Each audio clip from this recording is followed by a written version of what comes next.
Hello guys, magpapa-hydra facial tayo dito sa may SM Santa Rosa. First time nating subukan nitong hydra facial. Tara, let's go! Tanto Balvin TV.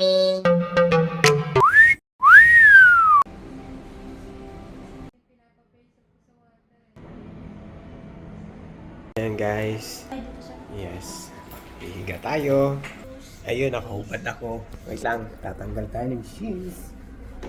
Kaso lang bawal na nata video mamaya ano. Pwede naman daw. Pwede naman. Kaso lang. Saan ko ilalagay yung cellphone ko?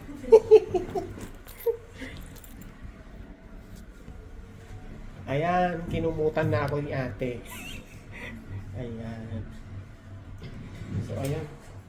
Puputunin ko lang muna tong video ko mamaya na lang. Kasi baka, may istorbo ko si ate. Natin na. So, ayan guys. Inayagan pa tayong mag-cellphone. Mamaya bawal na pagka sa machine na nila. Linsing pa lang kasi tayo. Okay, so, kita nyo ba yan? Umuusok na yan. Tingnan. Ayan, steamer. Pampa-open ng pores. Oo, pang-open ng pores. Si ate, anong pangalan mo, te? Gina. Gina. Yun. Okay. Parang lang makita nila ang kagandahan mo. Ayan. So, nadaanan namin, nagpunta kami ng SM, nadaanan ni Mrs. Sabi niya, subukan kaya natin mag-facial. Pampabata daw. Abay, go up ka agad. Ibig sabihin, parang kayong first time ni ma'am. Oo. So, yung may gusto eh. Tapos sige, dalawa tayo. So, ang sarap ng pakiramdam. Yung magaspag na yung cream. Scrubber. Scrub. Pinapabato talaga ako ni ate. Yung una, milk, honey milk yung rinsing. Ito, scrub. Scrub.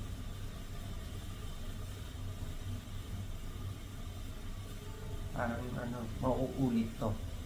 Nandito kasi sa Sorel, dalawang beses na kinikleanse ang face before ng treatment.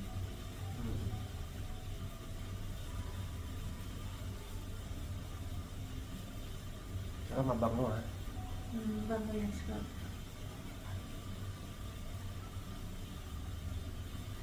Ayan, nandiyan pa ba kayo? Ayun. Kala ko hindi na yung echo doon.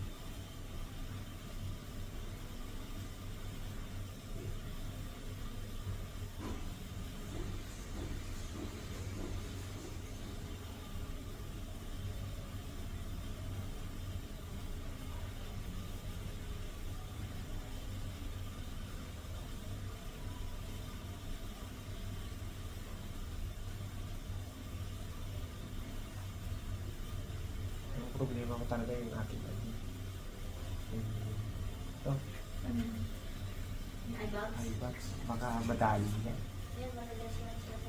Kahit mabawasan man lang, sana.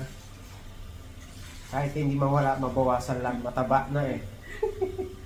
Paano naman kasi ito minsan nalaong na pa. Nagpupuyat kasi Oo, kayo. oo.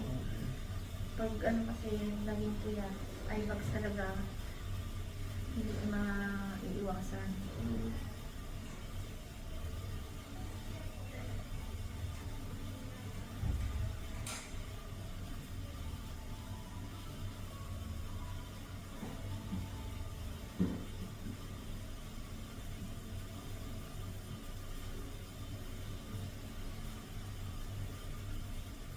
Weeks. Sige, ikaw ulit titira sa akin sa 2 weeks. Sige po.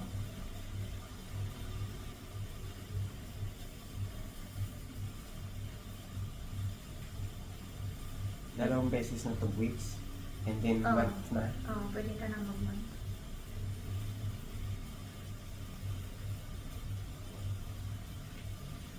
Ibig sabihin Ay, kapag hindi sir. Ito, una. Bali, gawin mo tatlong beses mag 2 weeks, every 2 weeks.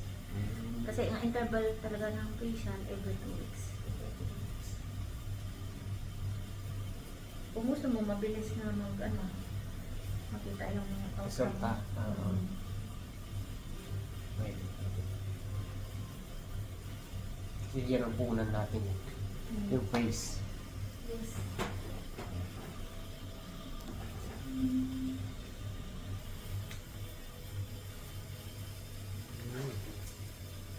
Lumambot ng ako dito.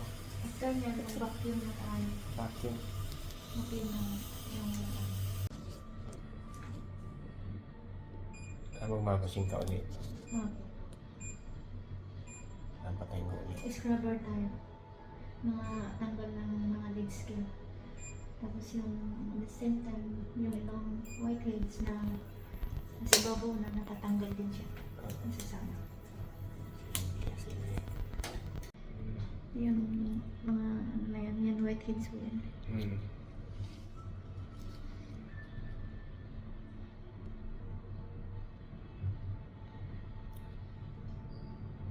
May laman siya. Mm.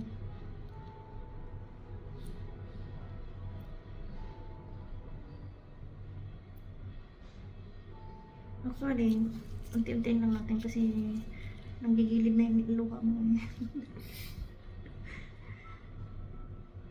Pagbalik nyo, yan siguro ano na to.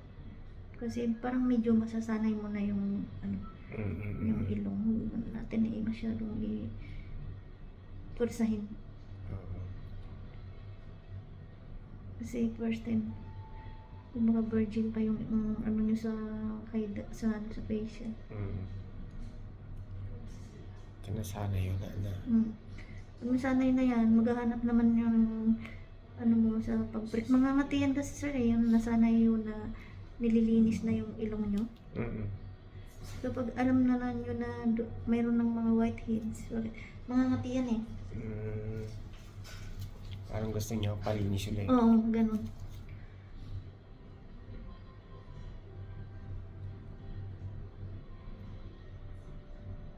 Kasi gawa ng alikabok siguro yan eh. Lahat naman tayo may mga ganyan. Pero minsan, yung iba kasi minsan grabe na ang ano nila. Whiteheads. Karamihan kasi whiteheads. Hindi blackheads. Sa tingin mo sa akin, makapal na.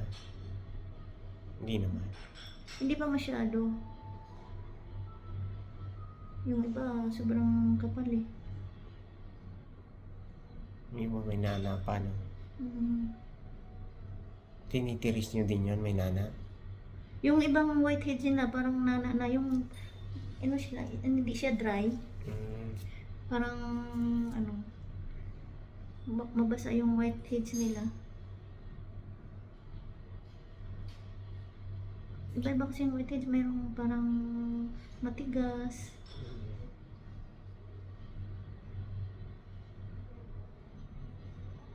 Masakit yun. Masakit po yan siya. At hindi siya dinadianan na masyado masakit ang ilong natin eh.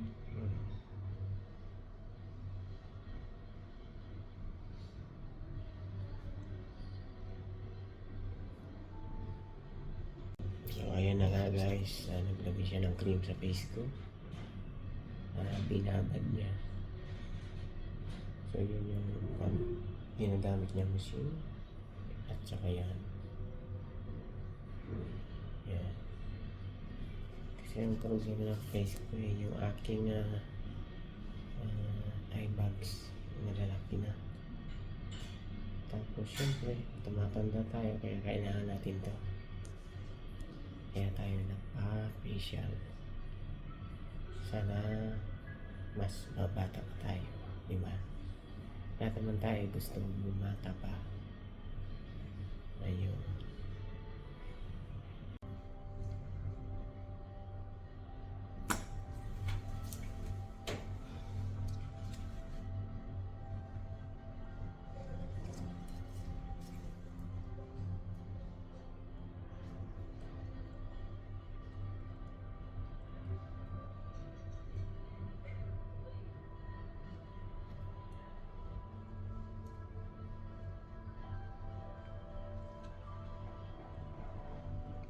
May aloe vera.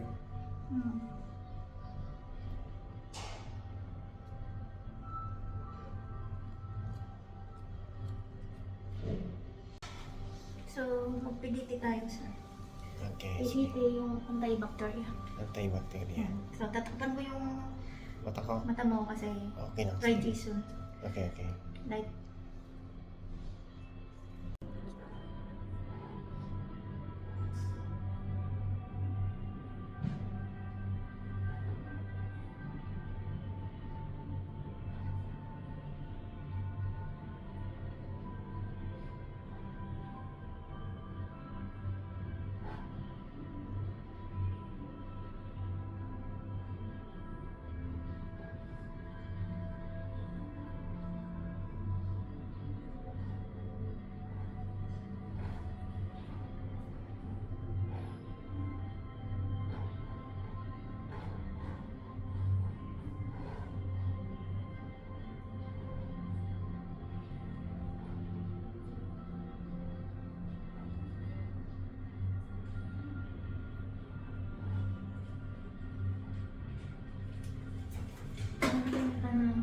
So ayan na guys, tapos na ang aming facial. Tumayo na ang buhok ko gawa ng tinalian ni ate ng headband. Ayan ang itsura ko ngayon. Nagbukas yung mga pores niya gawa ng tinanggal yung whiteheads daw. Sabi ni ate, babalik daw ako ng first week ng April. Gawa ng kailangan daw pagbaguhan pa lang na nagpapa-facial, dapat every 2 weeks magpapa-facial, and then mga 3 session yon, tapos yung pang-apat kahit monthly na lang daw. Yan, so mura lang naman guys, 1.5 is kayang-kaya budget meal sa bulsa. Mas maganda naman yung mag-ayos tayo ng mukha kasi yan ang ating puhunan. Ayan. Diba? Para sa atin naman yan, para bumata, mabatak yung mga wrinkles natin at saka yung eye bags natin. Yan ang tinatarget kong mawala yung eye bags ko. So, yun.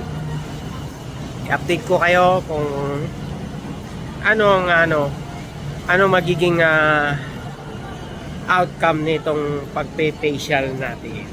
Okay? See you guys. Bye.